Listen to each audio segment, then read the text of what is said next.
Hello friends good morning. तो ये देखो सका है ना कि मो मोबाइल कैमेरा टी अधिका लाइट देखा जाऊँ लोक मान घरे एमती लाइट जलुची। तो सका सका जेहेतु गोटे गरम दिन ना टी बालकनी को बाहर आसिले ठंडा पवन देले ना बहुत भल लगे। तो तापर हूँ सका पिलाମାନଙ୍କର 6:30 स्कूल तो से रेडी करा पड़े और स्कूल भैन 6:10 पलि आसे तो घर 6टार बाहर की निहाती जावाक पड़ो।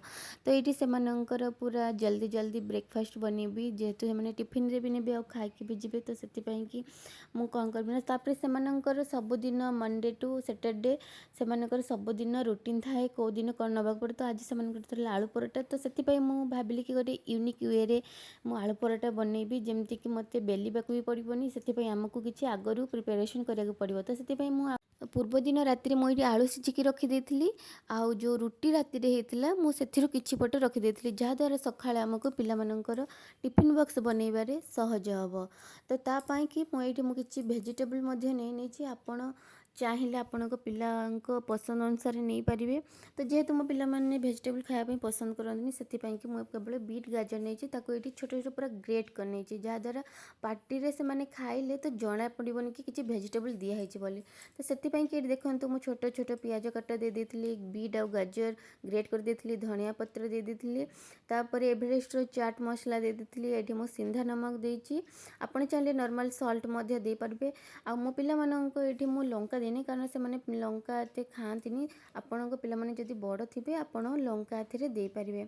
तो ये देखो तापर सबू आलू सह मुझे भेजिटेबल को मु मिसई दूसरी ये आमर देखु आलू मसला रेडी हो गला।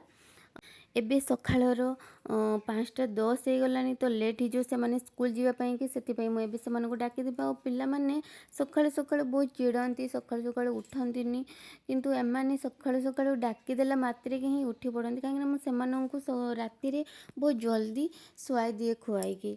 तो ये से मैंने उठी पड़े तापर ये देखु मु जो रुटी रखी थी से मुझे केचप लगुच आपण पिला जदि पसंद आपण केचप लगेबे नहेले मेयोनीज भी लगे पारे जदि पसंद नुह ताहने किछि भी लगेबा आवश्यकता नहीं सेमिति ही बनै पारिबे।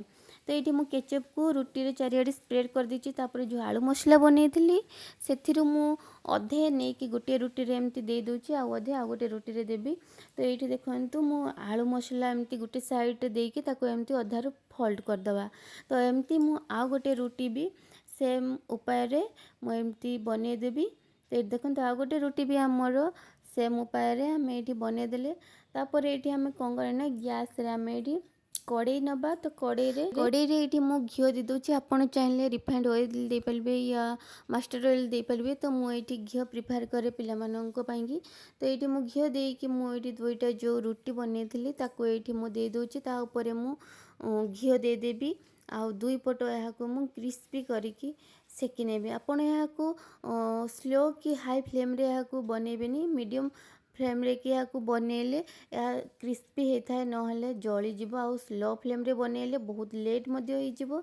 तो ये आम दुई पट क्रिस्पी होबा जाए अलट पलट करके दुई पट भल भाव सेकी नवा। तो ये देखु आमर जो रुटी भल भाव दुई पट सेकी हो जाए आम बाहर कर नवा आ या ठंडा हवा को दबा।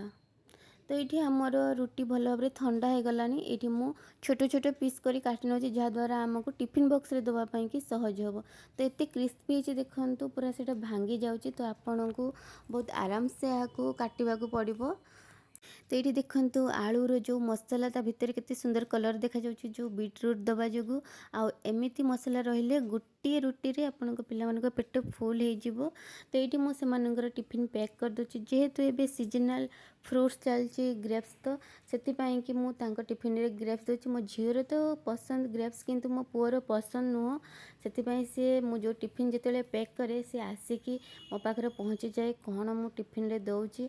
तो ये से मते पचारुची मामा तुम्हें छोट टिफिन रे कौन देइचो मुझे ग्रेप्स कहबार से मते कहूँ कि नाई मु ग्रेप्स खाइबिनी मते टिफिन रे दबनी ग्रेप्स तथापि मु ताको देइची कहीं ना अधिका न खाइले अल्प किछि तो खाइब।